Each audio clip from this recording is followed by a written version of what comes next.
Hi, I'm Robert Murray, the National MLB Insider for Fansided, live from the GM meetings in Las Vegas. As you can see, a totally different background for me. And I've been able to talk to sources and talk to people throughout baseball and really get an idea of what the early signs of this offseason are looking like. And we've already seen some action too, with Edwin Diaz re-signing with the New York Mets for 5 years for $102 million. That was a move that the Mets prioritized from the get-go. That was somebody that they identified as a player that they wanted to have as a foundational piece. And to do that kind of a deal, it was going to take a record-setting amount of money. And it took 5 years, $102 million, which is the first closer to ever go over $100 million, and over $20 million a year. But it was a deal that the Mets are confident in. They believe that Diaz, who is below 30, he's not even 29 yet, will age gracefully. And he only threw about 60 innings last year, so his arm should be plenty fresh. But there are some people throughout baseball who are very curious to see how a deal like that ages, because this is an unprecedented deal, and that comes with a record-setting deal like this. But giving that kind of money to a closer is not something that other teams would do, especially when that closer, by the time that deal is up, is going to be in his lower to mid 30s. But it was a deal that the Mets wanted to do, and now they are able to focus their sole attention on Jacob deGrom, who is by far and away the best free agent pitcher on the market, and Brandon Nimmo, whose contract is going to, I think, surprise people when that eventually gets done, because that is going to be a 9-figure contract. I know there's some people who think it could be in excess of 125 or even close to 150 million. When that's all said and done. But the Mets are going to have to spend a lot of money in order to retain these guys, and they could even explore other options on the market as well.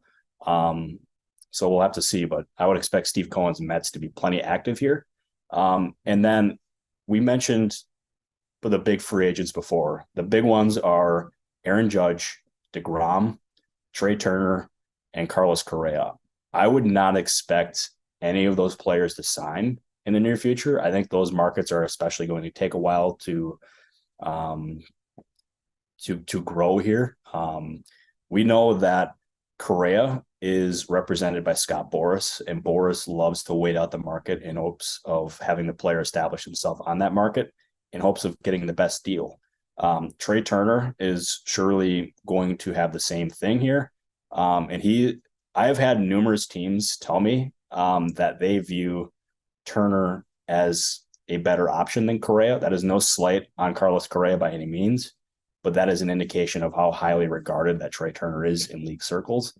And I would fully expect that contract to be close to about the Corey Seager or Francisco Lindor annual average value. So that'll be one to watch there too. And then Aaron Judge, the one that everybody's got their eye on. The Yankees are, I would say, in a good position to retain Aaron Judge, but when a player reaches free agency, anything can happen. We saw that last year with Freddie Freeman. We saw that when he was fully expected to return to the Atlanta Braves. He ultimately ended up going to the Los Angeles Dodgers, and Matt Olson went to the Atlanta, and that shook up the entire industry. So anything can happen, but my guess as of right now is that Judge returns to the Yankees, but it's a lot of ball game left. This one is not close to over. This is just getting started, and there could be a team that blows him away with an offer. I know the Giants have been mentioned publicly as a team that could be in. You always got to worry about Steve Cohen's Mets, and there's going to be plenty of other suitors here too. So that'll be one to watch. And then the other key storyline is the players who are going to get extended the qualifying offer. And there is obviously a bunch of obvious candidates with Carlos Correa and Trea Turner being among them. I think some under the radar ones. One is Nathan Eovaldi with the Boston Red Sox. Tyler Anderson, that's one that I've seen speculated on, but I thought it was worth mentioning. If it was me personally, I would be hard pressed to do a deal like that. And I know there's other people who mentioned Andrew Heaney with the Dodgers as another qualifying offer candidate. He did not throw over 100 innings this year and has an extensive injury history, and has really never lived up to his potential. So that is one where I've seen the rumors about it, but I would be surprised if it happens. But anything can happen because these teams got to figure out whether or not they want to offer these guys a multi-year contract worth 13 plus million a year, or if they would rather have him for 1 year at a higher annual average value. So I think that's the reason why we're seeing that, seeing those names brought up, at least with the qualifying offer. And then the last one for me is Jameson Taillon with the New York Yankees. I think he's going to have a stronger market than most people expect. I could see a possible reunion with the Pirates being a possibility. There is going to be a lot of interest in him, and I think the Yankees, who surely could use another starting pitcher, might end up really seriously considering offering him the qualifying offer.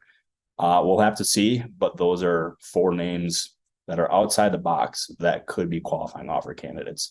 And we will be having plenty more updates from the GM meetings here. I'll be talking to sources basically the entire time while I'm here, trying to bring you the latest information and trying to keep you guys the most informed. I appreciate you tuning in, and I will talk to you tomorrow.